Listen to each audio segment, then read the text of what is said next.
Bueno, hoy arrancamos un programa muy especial, un programa donde de alguna manera nos queremos despedir para arrancar un periodo de vacaciones que todos y todas esperamos.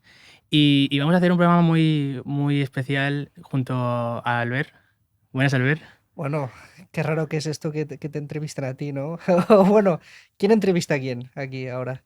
Bueno, yo creo que a los dos y nadie a la vez, ¿no? Porque este es un programa donde vamos a hablar tú y yo un poquito para ver un poquito del balance que hemos hecho hasta el momento, ¿no?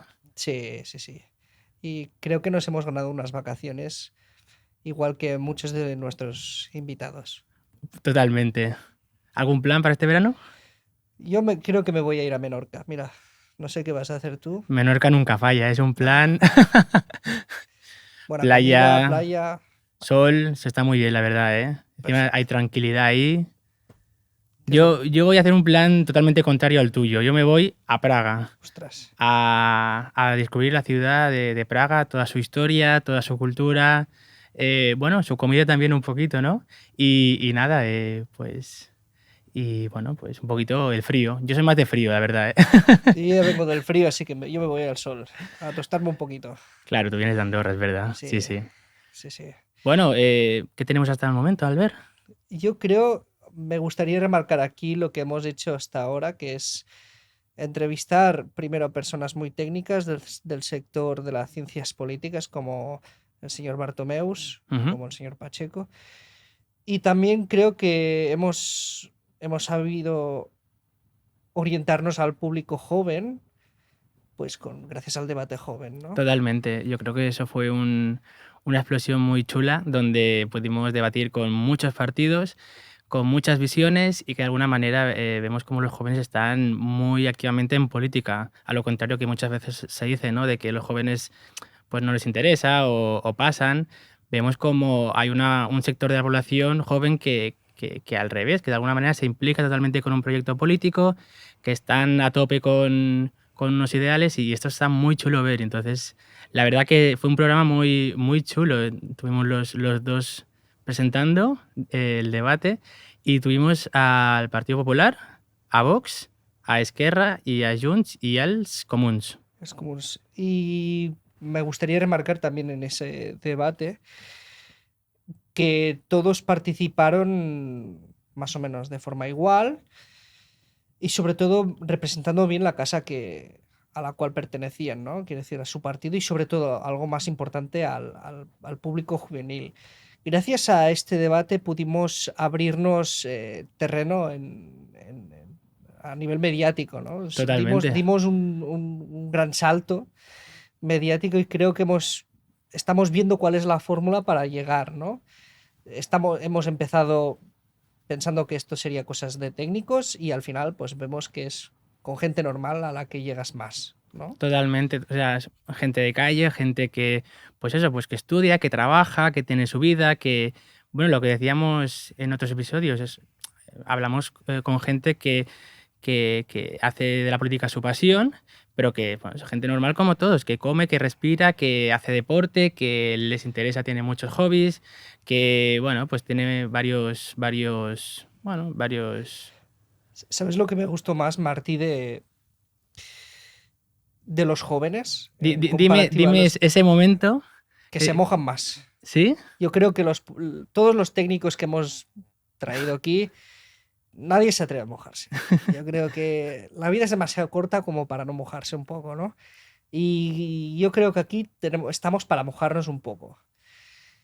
Y yo te iba a hacer una pregunta, Martí. Uy, Uy, a ver, no nos vamos a comprometer, ¿eh? Yo no estoy casado con ningún partido, así que yo te voy a decir un pronóstico electoral. Bueno, venga, electoral no. Si van a haber elecciones aquí en España venga. y luego tú me haces la Y yo te lo contrarréplica. rebato, por supuesto. Vale.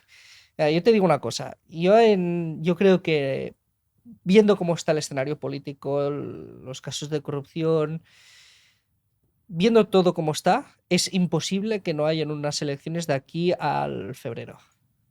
Yo lo veo muy difícil. Yo creo que los socios ya no van a dar este apoyo a Sánchez y aunque solo que falle un socio, ya no hay presupuestos Por lo tanto, yo creo que es muy difícil que esta legislatura llegue a su fin. O sea, ¿tú crees que habrá elecciones antes de Navidad? No, no antes, pero sí a lo mejor entre noviembre y febrero. Octubre, noviembre y o febrero o marzo como mucho. Hombre, la situación del Partido Socialista es muy complicada ahora mismo. Uf, Muchas cosas dependen de un hilo. demasiadas. Ese es el problema. Cuando tú no controlas gran parte de lo que pasa, Ujú. estás más fuera que dentro. Y ahora día, pues el Partido Socialista depende de.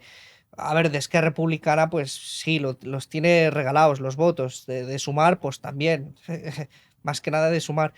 De Podemos, más de lo mismo. Pero si tú observas los partidos que tienen la capacidad de decir no, pues básicamente hay uno o dos. Y estos uno o dos se lo van a poner muy difícil a Pedro Sánchez. No va a ser lo mismo que hace que la investidura, por ejemplo, ¿no? Y yo creo que esto acaba en unas elecciones. Sí, yo creo que aquí, en este contexto actual, hay tres actores. Primero sería el Partido Socialista, Ujú. con todo lo que le rodea. Luego tenemos los socios de gobierno, que serían un poquito más ambivalentes, entendiendo un poquito esa frase de lo malo conocido que lo bueno por conocer, ¿no? Es decir, bueno, ¿qué nos aporta PP y qué nos aporta PSOE? Y luego por otro lado está la banda del no, que decías tú, ¿no? Que está PP y Vox, y bueno, luego podríamos hablar también del Partido Nacionalista, del Polo, perdón, del el Partido Navarro, aliado con el Partido Popular, y que de alguna manera, pues eso, están en el no rotundo. Entonces, yo creo que los que están más ambivalentes, los partidos nacionalistas, regionalistas, Podemos, Sumar, son los que tienen la clave de la legislatura, de dejarla caer o continuar.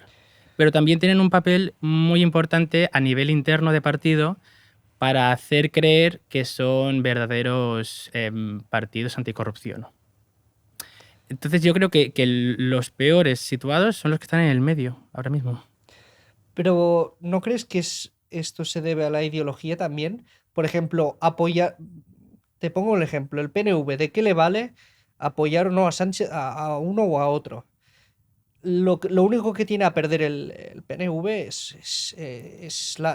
bueno, el gobierno vasco, que Ujú, está en coalición con el Partido Socialista. Es lo único que tiene pendiente con ellos. ujú.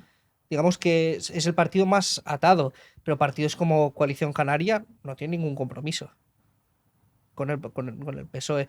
Y Junts aún menos. Junts no se debe a nadie.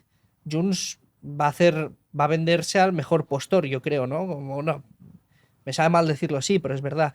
Yo creo que Junts y PNV tienen un papel fundamental para que Sánchez convoque elecciones.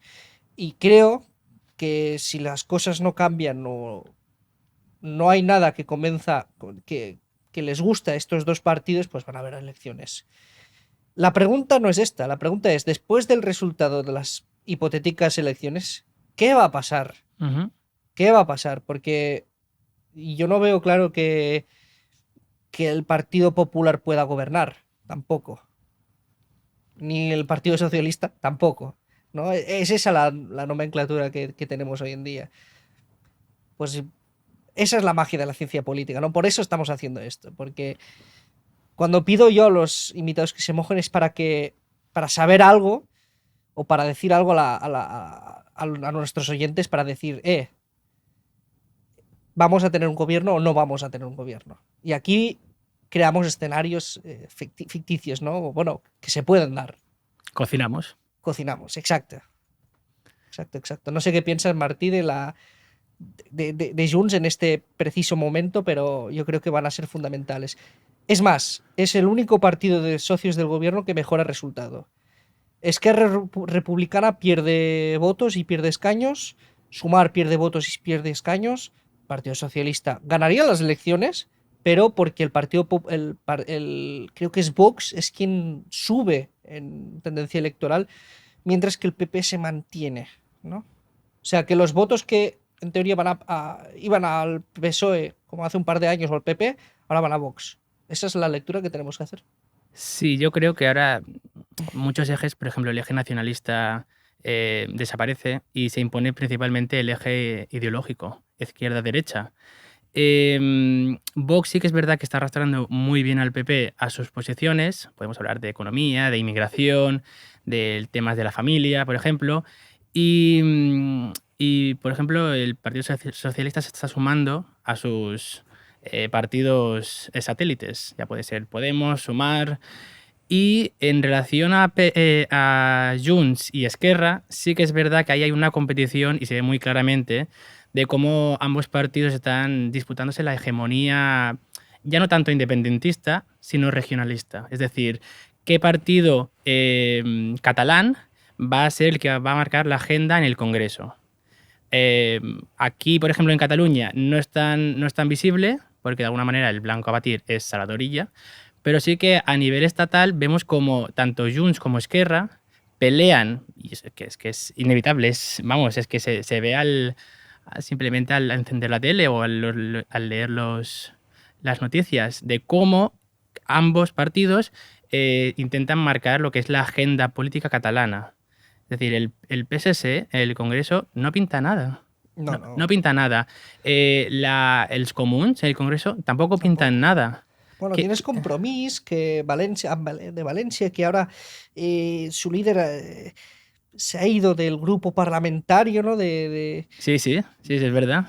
Pero más allá de esto, no creo que los casos de corrupción afecten a los principales socios, digo, principales a nivel ideológico, Claro, tanto a Esquerra como bueno, Esquerra, Sumar o Podemos no van a desistir de este compromiso con Sánchez. En totalmente. cambio, insisto, el PNV, Coalición Canaria y Junts, pues son tres partidos que no les une la ideología con el Partido Socialista, sino les une los compromisos políticos a los que llegan.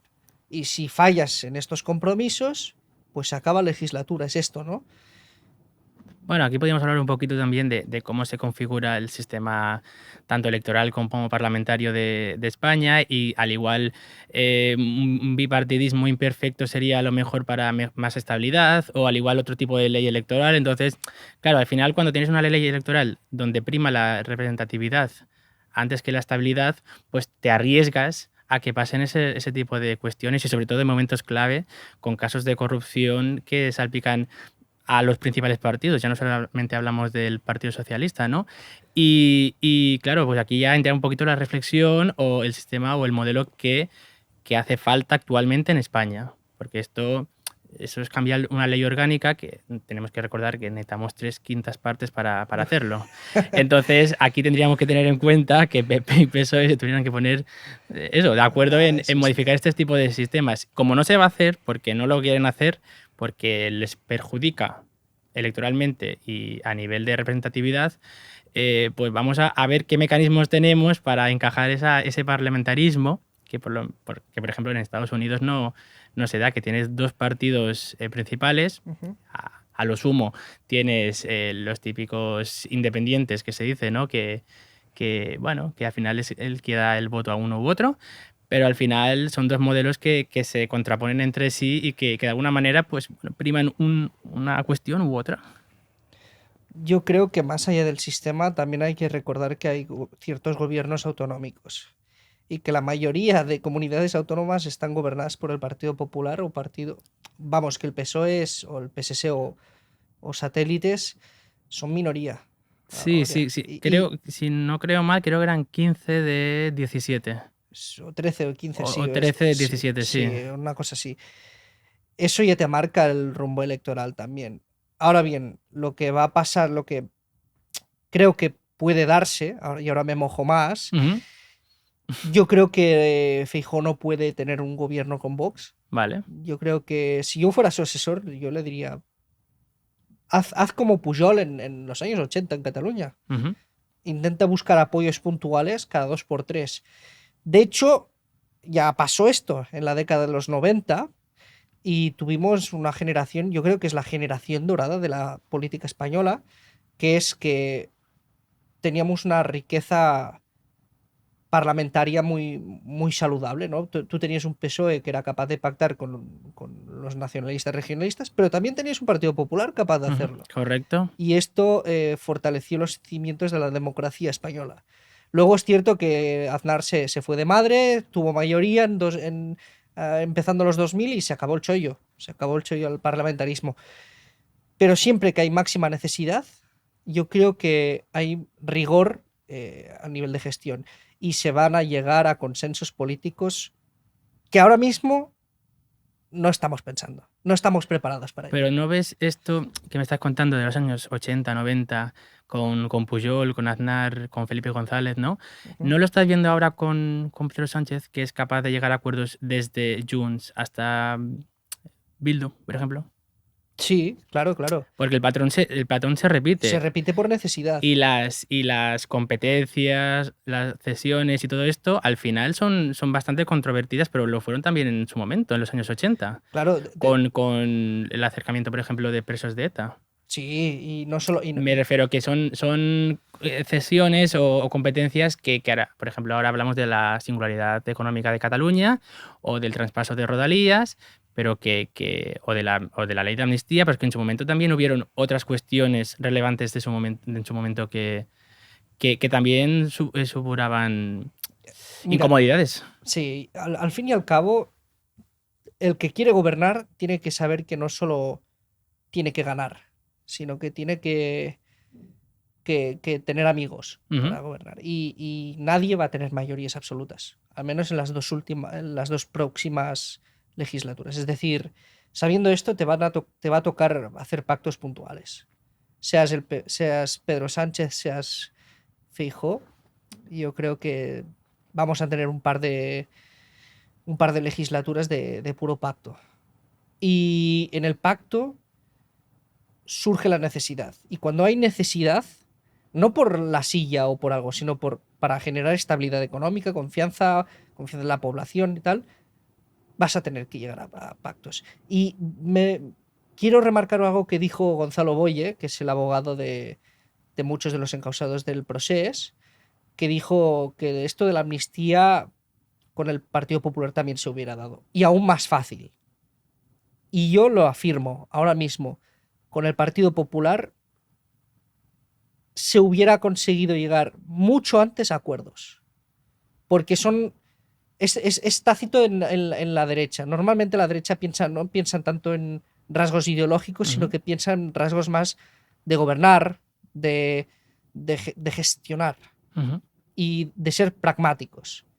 Y es por eso que ahora la gente, viendo los problemas sociales que han habido, los problemas económicos que han habido, pues se decanta por votar a partidos de centro, centro-derecha, ya no solo en España, sino en Europa, porque por el pragmatismo político, ¿no? Y este es el punto. Y este es el punto. Porque se necesitan pactos, se van a tener pactos. Bueno, yo creo que hemos cumplido con la cuota De... de política española y podemos ir avanzando un poquito más en otros episodios. Por ejemplo, ¿qué te pareció? Porque estuvimos hace poco en la radio catalana de la cultura y del sport Ujú. y nos preguntaron un poquito por la figura del jefe de gabinete. Hablamos aquí con Tony, hablamos luego también con Paris Grau, que es el actual jefe de gabinete de Dani Sirera. Y yo te quería preguntar, al ver qué te parecieron esos dos episodios. Yo creo que se complementan muy bien, ¿no? Entre sí. Sí, sí, sí. Y además te dibujan una imagen de lo que es el jefe de gabinete. Porque si ahora tú me pides una definición exacta, yo te voy a decir la mano derecha. Sí.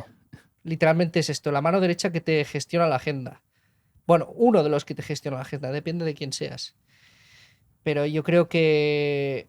Hostia, es que si yo fuera jefe de gabinete me sentiría el inspector Gadget, ¿sabes? O sea, el tipo multirecursos que organiza todo para que se vea para quién trabaja, para el líder. Totalmente. Al final, la figura del jefe de gabinete pasa por mil funciones, desde coordinar un equipo, desde ser la mano derecha del candidato o del líder, también esa parte más psicológica o más humana de fortalecer el equipo o de preguntar qué te pasa, a ver cómo podemos mejorar.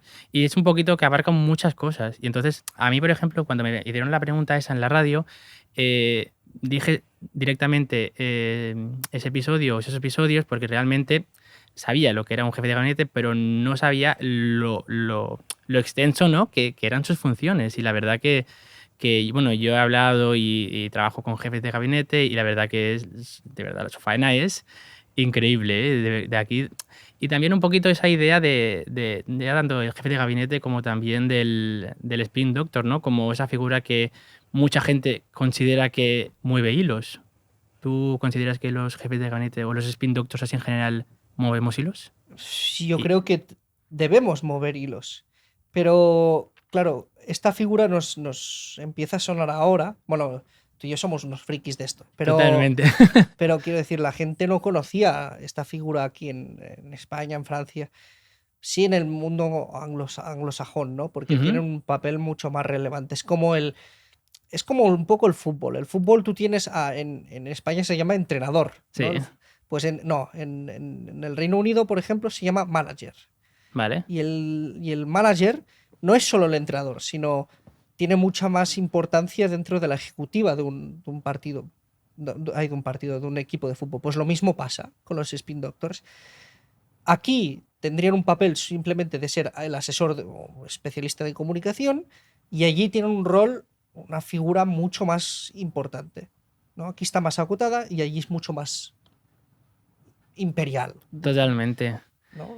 Sí, bueno, aquí ya te entrarían como las dos visiones de decir que es mejor que se vea o que no se vea, que sea, porque para nosotros que se vea es una ventaja, porque le ponemos ojos y le ponemos cara. Y a partir de ahí podemos analizar, estudiar su trayectoria, con quién ha trabajado, pero claro, otros te van a decir, no, no, es que no se puede ver, es que no se puede, no se tiene que ver.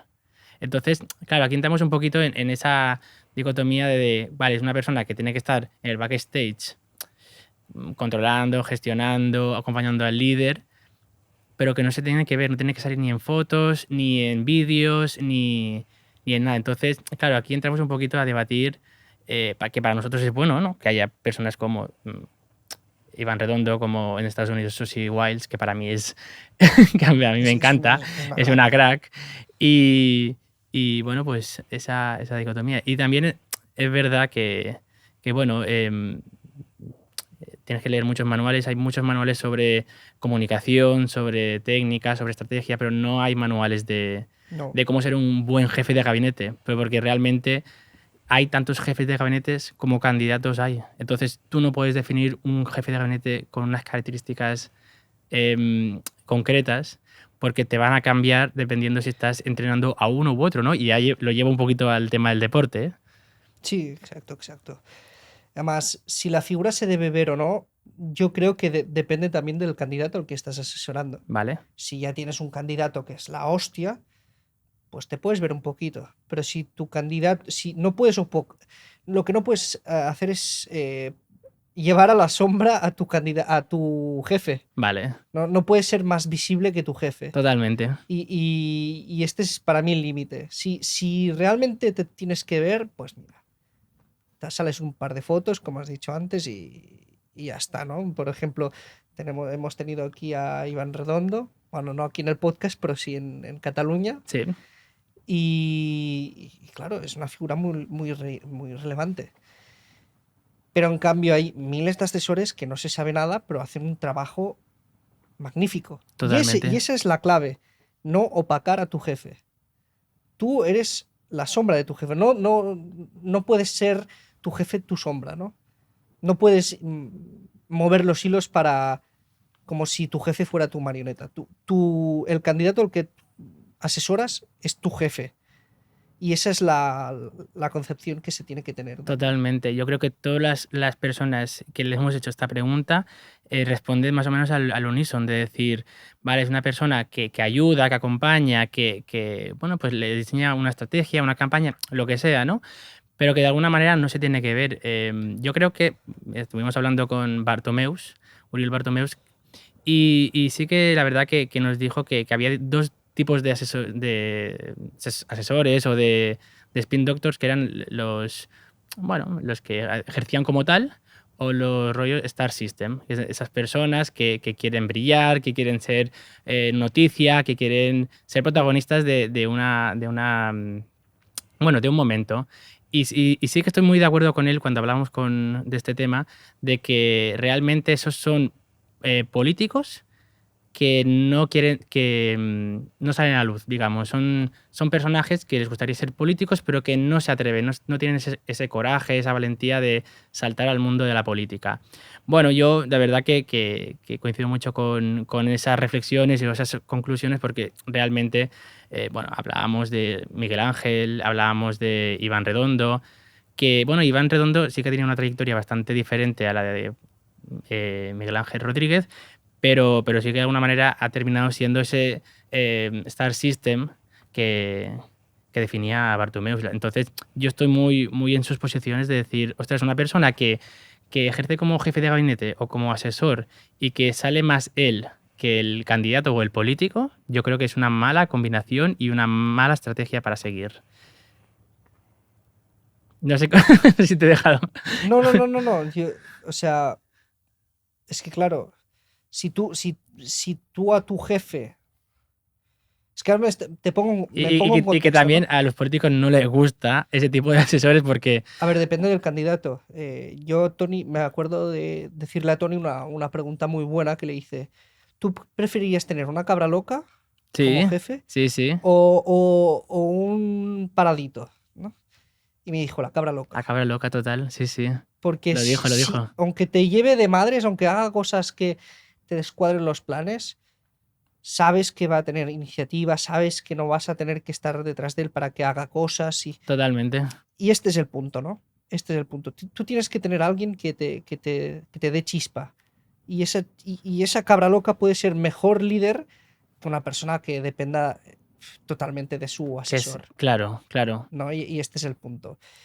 Bueno, Tony era un poquito de término medio, entonces al Sí, igual hubiese escogido la cabra loca controlada o sí, atada. sí, exacto, exacto. Sí, sí. Pero sí que es verdad, y mira, ha tardado mucho ya en salir el nombre, ¿no? de nuestro primer invitado, que fue Tony Aira, que de verdad que le agradecemos mucho que estuviera aquí con nosotros y que aprendimos mucho de todo, de política de aquí, de política internacional, de la figura del jefe de gabinete, que estamos hablando ahora, y de muchos temas. Hemos tenido también aquí a políticos, aparte de expertos. Que hemos tenido al alcalde de Castelldefels, a Manu Ujú, Reyes.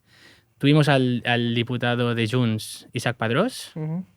Y luego ya tiramos por muchos profesores, expertos. Bueno, la última que tuvimos fue Ana Salazar, que es increíble, o sea, una comunicadora increíble. Ella te habla de todo, te habla de los aranceles de Trump, que, bueno, haya jugado un poquito con la geopolítica, te habla un poquito de las estrategias. Ujú. Y a mí sí que me gustaría sacar ahora, a ver mi momento... Es el eh, momento estrella, es el momento de pasar a publicidad, ¿no? no, es el momento de que muchos políticos usan como para sacar el tweet las estadísticas, pues yo voy a sacar aquí el libro que ya hablamos en su momento, ¿no? Que es el del manual De campaña, ¿no? manual de campaña electoral, que creo que lo estoy tapando, perdón. Que bueno, fue el libro que hablamos con Ana y de verdad, después de haberme leído y haberlo analizado y estudiado y todo esto, la verdad que son técnicas o teorías que se hicieron hace 2000 años, pero que tú lo lees y lo analizas y lo subrayas y te lo apuntas y es que pueden usarse actualmente. Son cosas que tú las puedes usar con tu candidato, con el líder de la oposición, con quien sea, con quien sea. Entonces es muy interesante, lo recomiendo, que lo leáis, está muy chulo. Y la verdad que pues, nos habla un poquito de esas historias de Cicerón y su hermano y de cómo arrancan una campaña muy chula para liderar el Senado de Roma. Entonces, de verdad que me he quedado muy sorprendido y bueno, al ver también, que se lo ha leído, cómo se ha gestionado todo, o sea, cómo una política o unas estrategias electorales y unas campañas electorales de hace 2000 años se pueden aplicar actualmente. Cómo habla de los candidatos, cómo habla de conectar con el público, cómo habla de eso, de ganarte los favores de ciertos grupos, del pueblo. O sea, la verdad que es increíble. Porque hay algo, la esencia, yo creo, de todo esto, yo creo que es que los humanos, no solo por mucho tiempo que haya pasado, Ujú. seguimos siendo humanos. Totalmente. Y hay una característica que dije muy bien en la radio, que dije que las emociones gobiernan el mundo, ya sea hace 2000 años O ahora. como ahora. Y hice una hipótesis y es que yo dije que dije, un 30% del electorado ya sabe quién va a votar Ujú. a las próximas elecciones. El resto, no. Y este es el punto. Hay muchísima gente que depende, que aparte de que el voto es emocional, no lo decide hasta prácticamente que está en la cabina, ¿no? Para votar, para poner la papeleta. Y esta es la gracia de la democracia, que no sabes qué vas a, no sabes ni tú mismo qué vas a hacer dentro de aquí una semana. Totalmente. Es completamente emocional. Y es por eso que lo que tú has dicho del libro, de cómo es posible que se apliquen las cosas, es porque somos seres puramente emocionales en términos políticos también. Y estas emociones llevan tratándose hace más de 2000 años. Totalmente. O sea, Por eso funciona. cosas como estar presente en varios sitios, tener un grupo bueno, antes no se llamaba así, ¿no? Pero fans que te apoyen, que te ayuden, voluntarios, bueno, un poquito de todo, ¿no? Nos habla, bueno, de hecho en el prólogo nos avanza un poquito en lo que es la historia de Cicerón y la campaña que le hace su hermano, aplicado a la actualidad y cómo políticos británicos, cuestiones nacionales se aplican actualmente.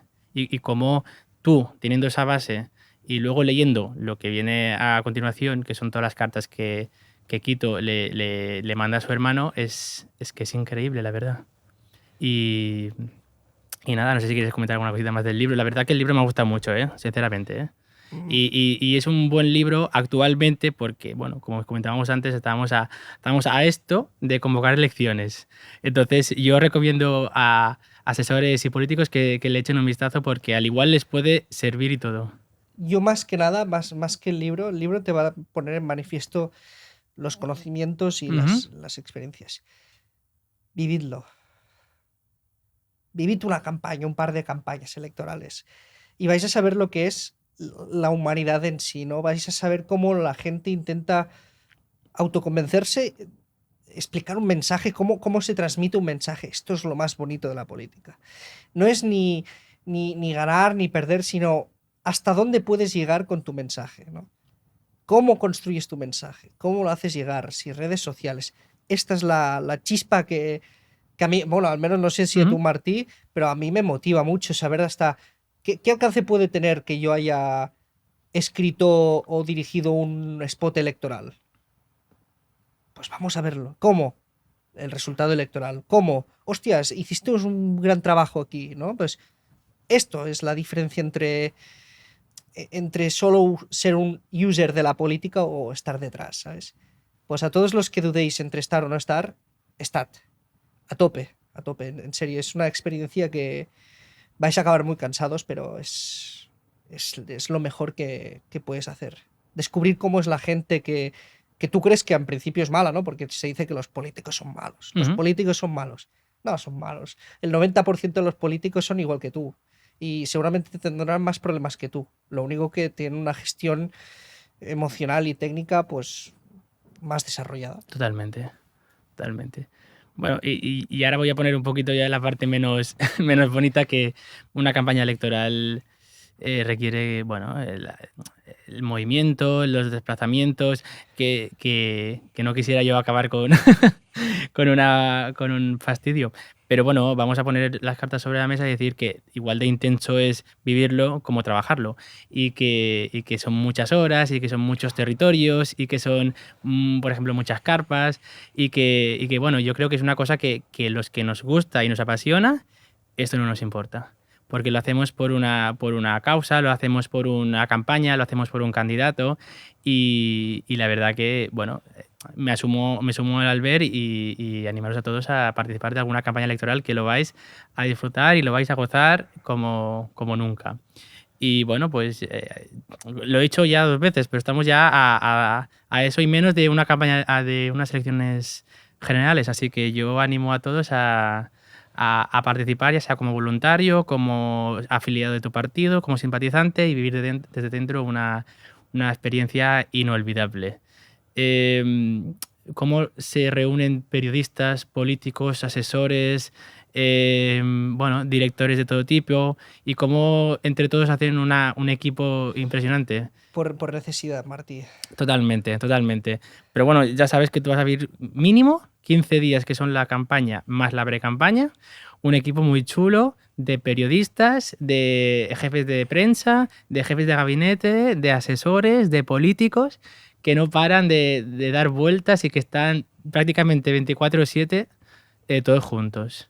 Y lo bonito, lo que decías tú, ¿no? De llegar ese acto final de campaña y dejarlo ya todo cerrado y decir, pues lo que sea será. Pero tú sabes que lo has dado todo, bueno, has hecho lo mejor que podías o lo mejor que sabías y que has dado todo por una campaña y por una causa que de alguna manera puedes o no estar a favor, digamos, pero sabes que aplicas todos los conocimientos que tú tienes y que como politólogo y como experto en comunicación, vamos, yo he hecho ya como 3 mínimo.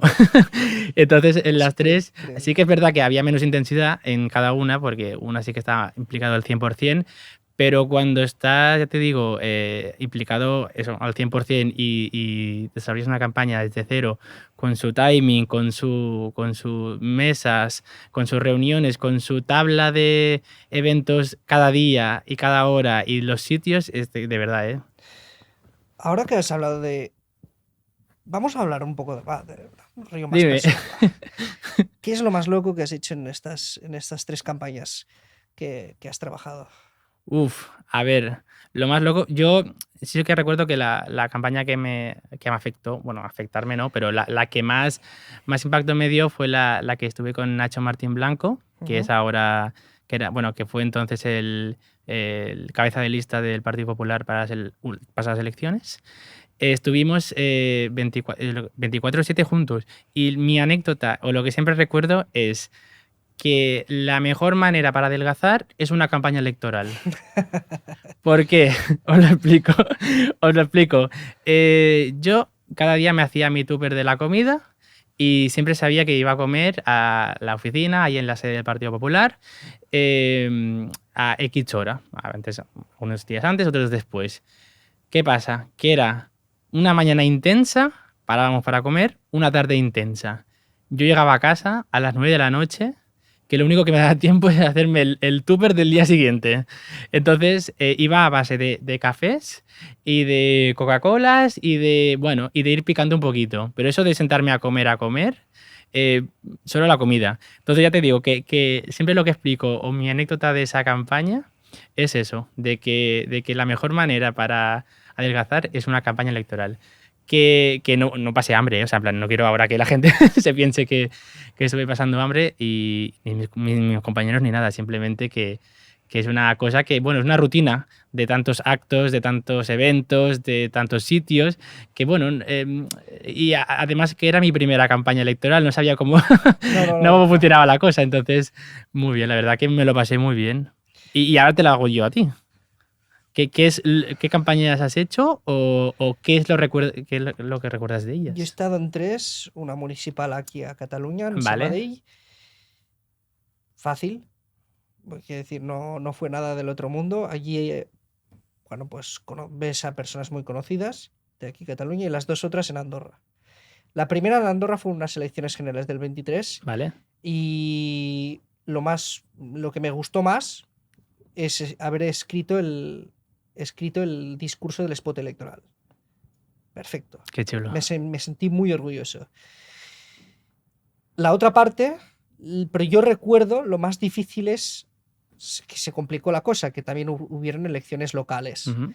Y yo trabajé pues en un partido pues que le quería quitar el poder al que ganó al final, pero Ujú. que compitió. Entonces, en esa campaña aprendí.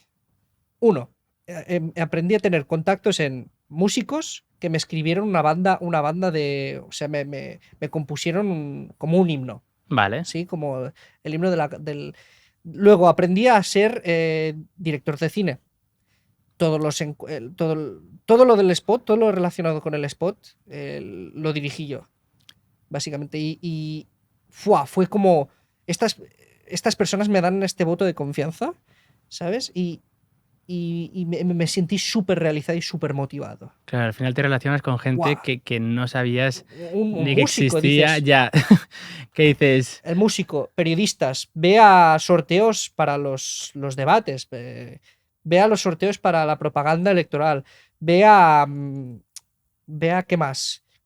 ¿Qué más dice? Así, con el que grababa el spot, muchas horas que también se llama Albert, un recuerdo a Albert Ferré, que es un crack y aún nos enviamos algún mensaje cuando necesito algún tema relacionado con audiovisuales, pero es una locura lo que... Y entonces entiendes que esto no puedes hacerlo solo una persona, pero es que aprendes a visualizarlo todo antes de que pase, ¿no? Y es una locura. Sí, Y conoces gente muy creativa también, muy divertida y qué muy chulo. creativa. Por eso digo que Y hay que dime, vivir una campaña electoral desde dentro para saber realmente qué es una campaña electoral. Oye, Albert, y ahora hablando un poquito así de Andorra, vamos a adentrarnos un poquito en la política andorrana. ¿Te parece? ¿estamos preparados para ello? Miro cámara serio. No estáis preparados para eso. Yo creo que el tema de actualidad ahora mismo en Andorra, así resumidamente, yo creo que el acuerdo con la Unión Europea, ese Sí, referéndum que se pretende hacer. bueno, se pretende, primero, a ver si alguien me corrige en los comentarios, ¿eh? Marcadlo en los comentarios. Si hay alguno, lo que pasa es que el acuerdo no sé si sabe si es mixto o si no es mixto. ¿Qué pasa? Que depende de cuál sea el tipo de acuerdo, tiene Ujú. que pasar por todos los Estados miembros o solo por las instituciones europeas. Vale, El camino puede ser más largo o puede ser más corto. vale. Así Esto es un problema, porque el gobierno,